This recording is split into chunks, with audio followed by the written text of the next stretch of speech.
Assalamualaikum warahmatullahi wabarakatuh. Perkenalkan, nama saya Aditya Gilang Trinugroho dengan NIM 2306 11 13 90 dari kelas TIPB. Di video ini saya untuk memenuhi tugas mikrobiologi mengenai pengenalan mikroba.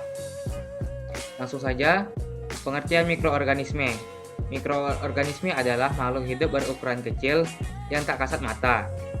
Mikroorganisme sering disebut dengan mikroba atau jasad renik, yaitu organisme-organisme yang hanya dapat dilihat dengan menggunakan mikroskop. Klasifikasi mikroorganisme. Yang pertama itu ada jamur, ragi, bakteri, algae, dan protozoa. Jamur. Jamur merupakan tanaman yang tidak memiliki klorofil sehingga tidak bisa melakukan proses fotosintesis untuk menghasilkan makanan sendiri. Jamur hidup dengan cara mengambil zat-zat makanan seperti selulosa, glukosa, lignin, protein, dan senyawa pati dari organisme lain. Jamur merupakan organisme yang mempunyai inti sel, dapat membentuk spora, tidak berklorofil, terdapat benang-benang tunggal atau benang-benang yang bercabang dengan dinding selulosa dan kitin. Ciri-ciri jamur. Organisme eukariotik atau memiliki sel kompleks, umumnya multiselular atau bersel banyak, tidak berklorofil, dinding sel mengandung kitin dan glukan, dan yang terakhir itu bersifat heterotrof sebagai saprofit, parasit, dan hidup bersimbiosis dengan organisme lain.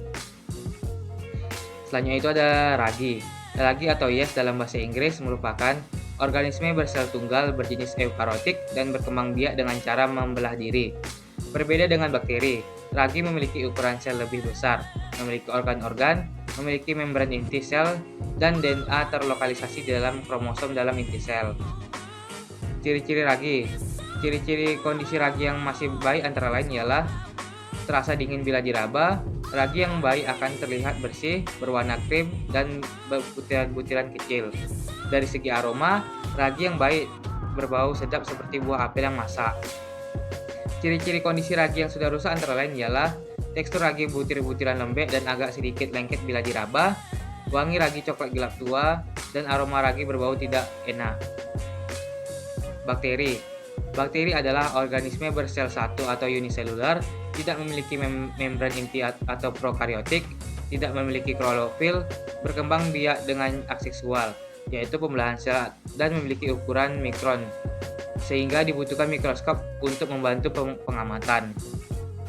Bakteri yang menguntungkan dapat digunakan untuk mensejahterakan kehidupan makhluk hidup, contohnya dalam bidang pangan, misalnya dalam pembuatan nata de coco, dalam bidang kesehatan, contohnya sebagai penguraian makanan di usus besar manusia, dan yang terakhir dalam bidang lingkungan, contohnya sebagai pengurai berbagai senyawa organik.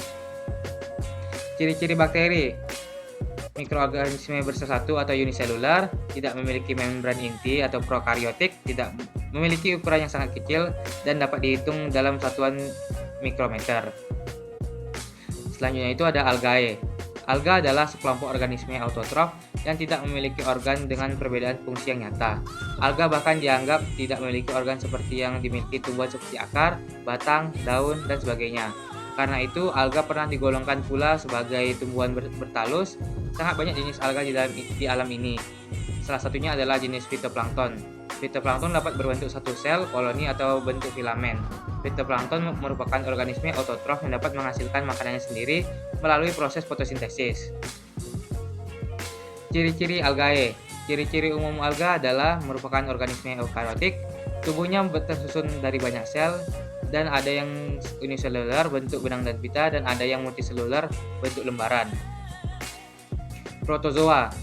Protozoa adalah organisme uniselular terdiri dari satu sel yang termasuk dalam kelompok mikroba atau mikroorganisme. Mereka merupakan bagian dari kerajaan Protista. Oleh karena itu, protozoa juga dikenal dengan protista mirip hewan. Beberapa protozoa memiliki kemampuan untuk bergerak secara aktif untuk mencari makanan atau menghindari bahaya. Mereka menggunakan berbagai alat gerak seperti silia, flagella, atau pseudopodia. Reproduksi pada protozoa bisa berlangsung secara aseksual maupun seksual. Reproduksi aseksual melibatkan pembelahan sel atau fisi di mana sel induk membelah menjadi dua sel anak identik. Reproduksi seksual terjadi ketika dua sel protozoa berdekatan dan menukar materi genetik untuk membentuk keturunan baru yang berbeda. Ciri-ciri protozoa. uniseluler dengan ukuran tubuh sekitar 10-200 mikron, tidak memiliki dinding sel, umumnya bersifat heterotrof dan hanya sebagian kecil yang bersifat autotrof, hidup bebas atau sebagai parasit bagi organisme lain. Sekian dari saya tentang pemaparan pengenalan mikroba. Saya ucapkan terima kasih. Wassalamualaikum warahmatullahi wabarakatuh.